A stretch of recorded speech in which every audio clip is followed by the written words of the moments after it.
My name is Vince Carter, and welcome to the VC3 podcast. Before we go any further, I want to show you how this series is structured so you know exactly where we're headed.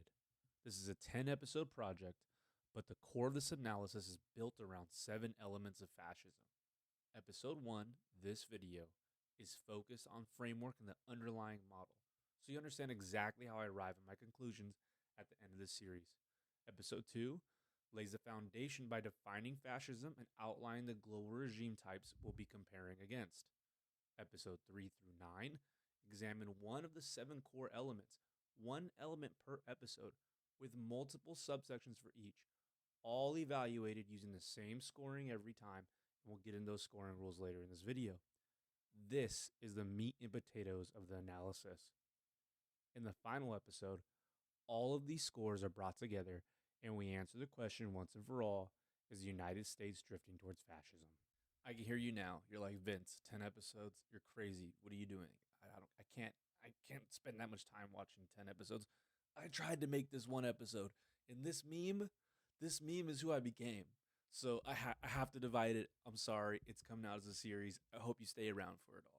The word fascism, just like socialism and communism, has become a political hot potato. A 4-star Marine general was asked if Trump was a fascist and replied, quoting here, "He's certainly an authoritarian, admires people who are dictators. He has said that. So he certainly falls into the general definition of fascist for sure." McMaster never considered Trump dangerous, but the president's affinity for autocrats made him uneasy. President Trump sees in authoritarian leaders the qualities that he wants other people to see in him. Vladimir Putin in particular. He would appeal to the president's desire for flattery. He would appeal to the president's skepticism about long-term military commitments abroad. He encouraged an attack, on the first branch of government. They broke the glass. Everybody stay down. Get down. And an attack on the peaceful transition of power, and I think that was an abandonment of his responsibilities to the Constitution. We did not have a common value system. When the president would say, well, here's what I want to do, and here's how I want to do it. And I'd have to say to him, well, Mr. President, I understand what you want to do, but you can't do it that way. It violates the law. It violates a treaty. He got really frustrated. I didn't know how to conduct my affairs with him any other way than in a very straightforward fashion. And I think he grew tired of me being the guy every day that told him you can't do that. Quote, Donald Trump is the first president in my lifetime who does not try to unite the American people, does not even pretend to try. Instead, he tries to divide us. We are witnessing the consequences of 3 years of this deliberate effort. We are witnessing the consequences of 3 years without mature leadership. We can unite without him, drawing on the strengths inherent in our civil society. This will not be easy, as the past few days have shown, but we owe it to our fellow citizens, to past generations that bled to defend our promise, and to our children.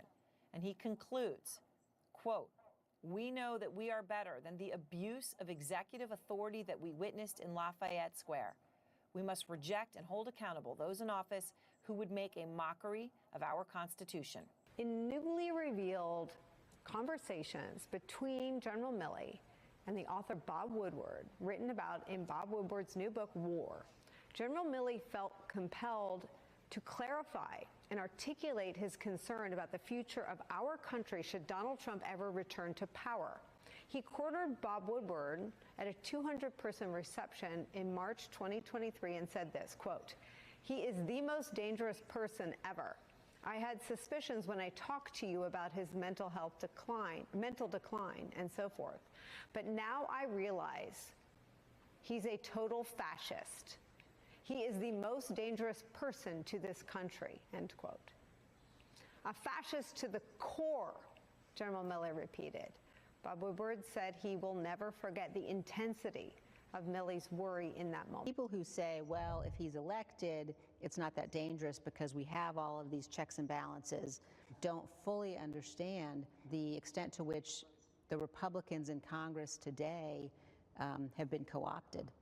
Things that he has said and done in some ways are so outrageous that we have become numb to them. I think that to say that he's a fascist is completely accurate. I mean, it does fit the definition. He wants to send the military in to attack his opponents. I mean, what more do you really need to hear? Do you think that President Trump is a fascist? And after President Trump said that, I said yes. And so you do? And that's something that I've said in the past. I say it today. And you've also said in the past that President Trump has engaged in a, quote, attack on our democracy. You've called him a despot. Do you still believe President Trump is a threat to the democracy? Everything that I've said in the past, I continue to believe. Quoted General Milley calling Donald Trump a fascist. You yourself have not used that word to describe him. Let me ask you tonight, do you think Donald Trump is a fascist? Yes, I do. Yes, I do.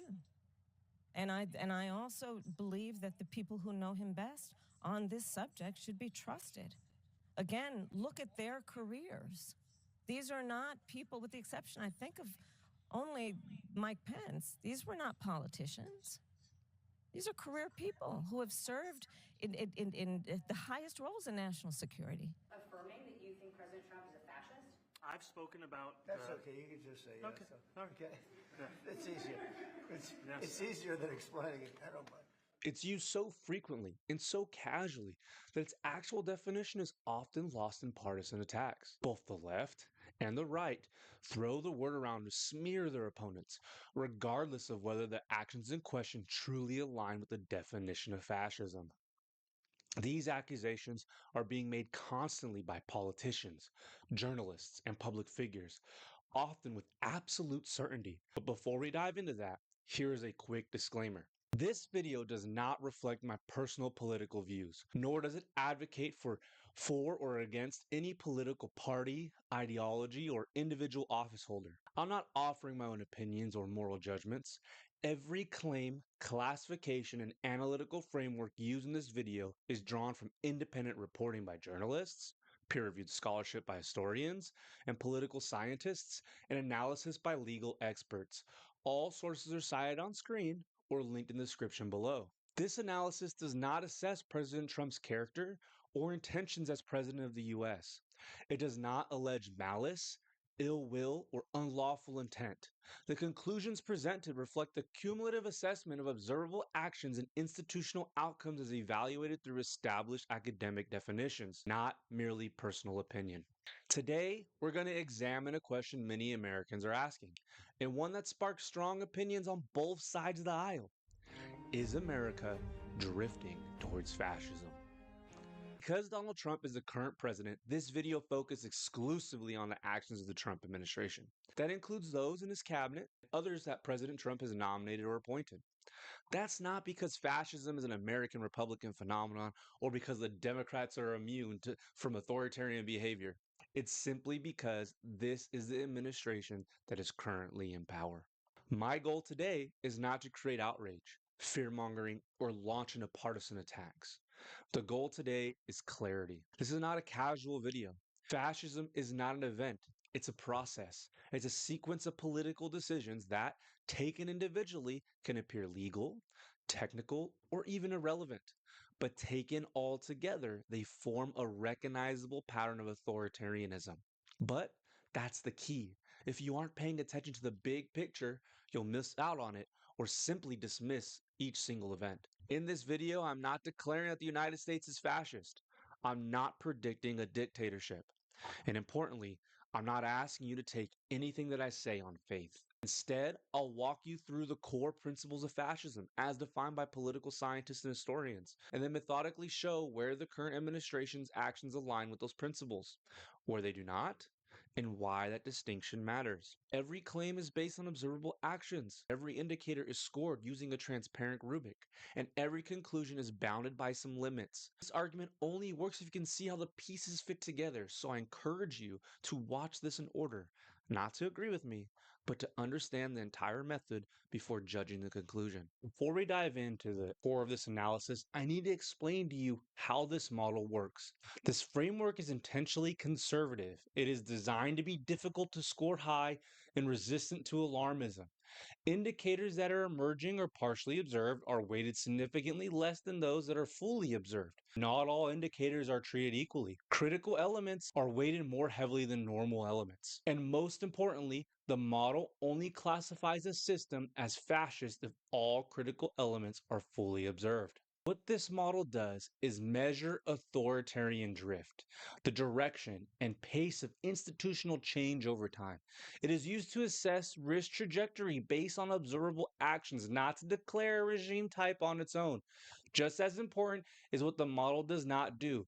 It does not assess motive, ideology, or personal character. It measures institutional behavior. It looks at what governments do, not what leaders say and they intend to do.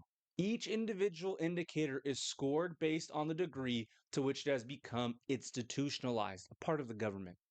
Rhetoric or political speech alone is capped at emerging. An indicator cannot score higher without observable actions such as laws, executive orders, regulations, or repeatable enforcement. There are 4 scoring levels. Not observed or no indications means that there is no credible evidence that the indicator is present.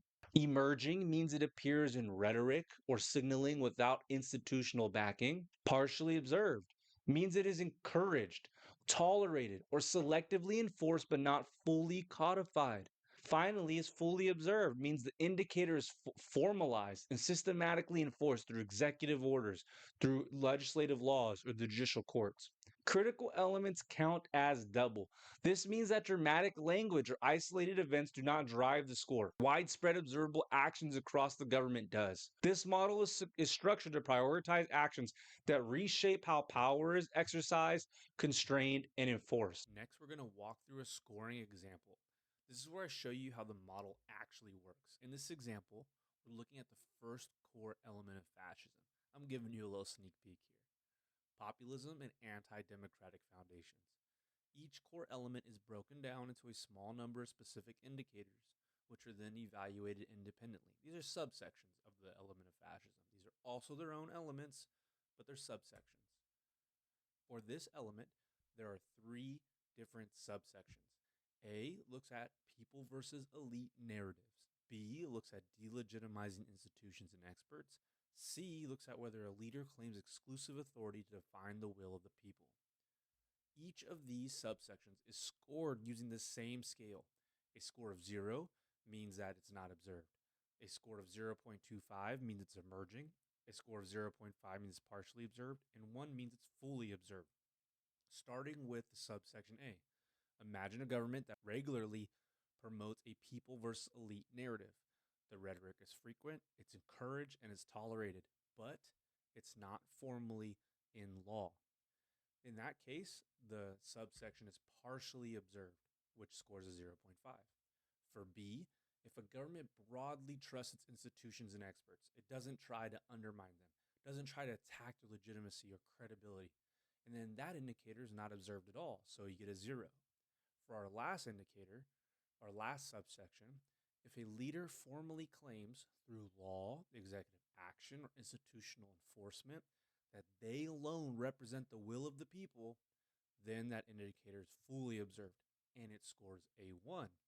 But because indicator C is highlighted as red, that means it's a critical element. So it's worth double the points. It's weighted more heavily.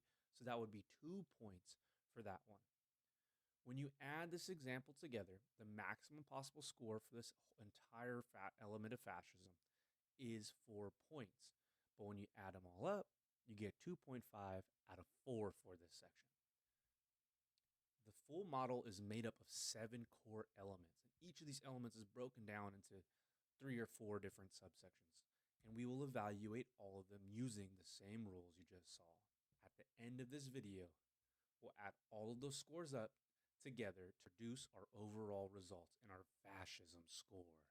Once indicators are scored, category totals are summed and divided by the maximum possible points to produce a normalized index from 0 to 1. Index ranges are then used to group systems into regime categories. I use 5 categories, each covering roughly 1/5 or 20% of the total score. Importantly, the 2 highest risk categories, full authoritarianism and fascism, are governed by stricter thresholds and additional criteria. By design, these categories are intentionally difficult to reach, ensuring the model does not overstate extreme outcomes. These categories are analytical tools, not moral judgments or legal determinations. The index reflects relative alignment with defined indicators, not an official declaration of regime status. They are approximations. In short, this model is built to undercall rather than overcall. If it signals risk, that signal is meant to be taken seriously, but cautiously. No model should stand on its own. This framework is designed to be tested, validated, or falsified using independent data.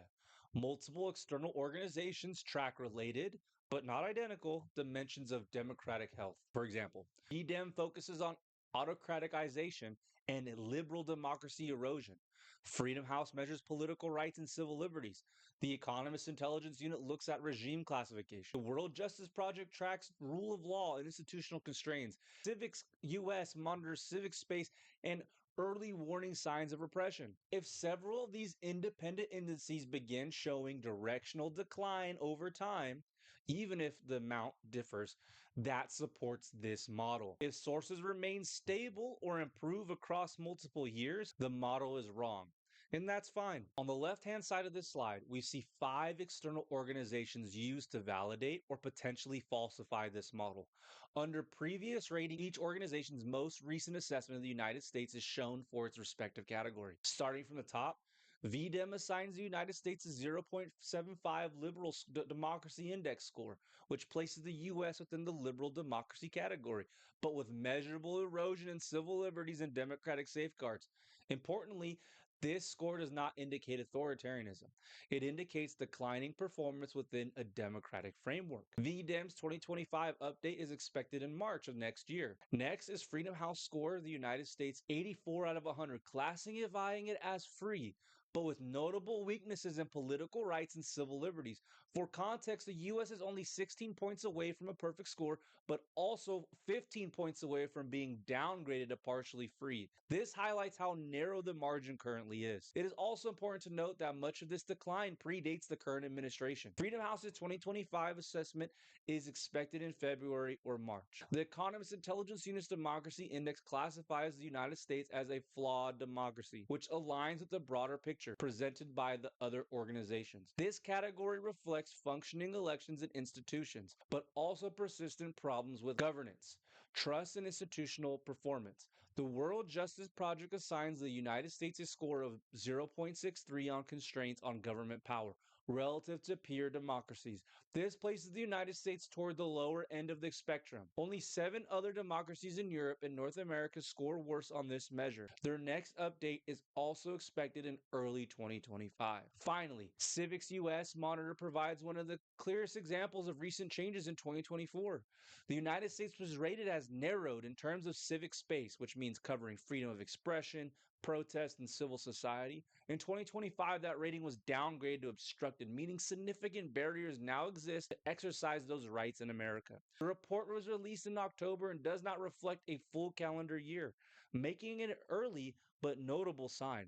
Taken together, this means we already have seen at least one major international monitor downgrade the United States in an area directly relevant to this model, particularly civil society and First Amendment related protection.